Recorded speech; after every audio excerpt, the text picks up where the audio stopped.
ఏటమ్మా, దేవుడు కొంచెమైనా నీ మీద జాలేదా? ఒక్కరోజైనా నువ్వు మనసారా నవ్విన రోజు ఉందా అమ్మా?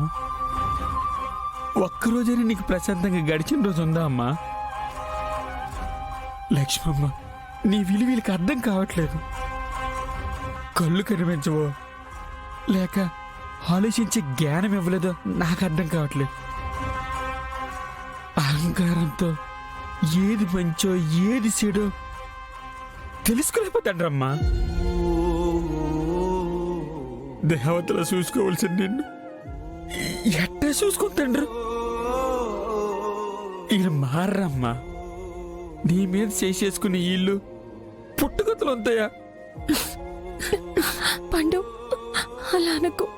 చూసినావా, నువ్వు వాళ్ళకొక్క మాట అన్నావు, కానీ వాళ్ళు నీకు నోటుకొచ్చిన తిట్టేద్దండ్రు. ఇలాంటి వాళ్ళ దగ్గర నీలాంటి వాళ్ళు ఉండకూడదమ్మా.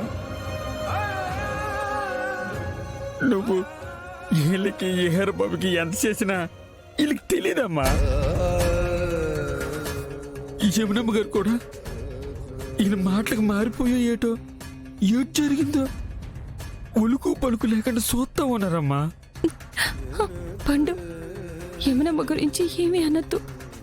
సరే, ఎవరికి ఏంటి అన్ను, నువ్వు మాత్రం బాధపడుతుంటే నేను ఎలా చూడాలమ్మా? నా చెల్లి ఎంత కష్టం అనిపిస్తుంది, నేను ఎలా భరించాలమ్మా? ఇంత ఓర్పు, దయ, సహనం నాకు లేవు తల్లి.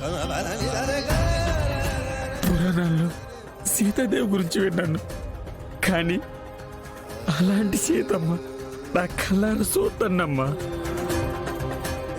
నీ బాధను చూస్తూ ఉండడం తప్ప ఆంజనేయ స్వామిలా ఏ సహాయం చేయలేకపోతానమ్మా.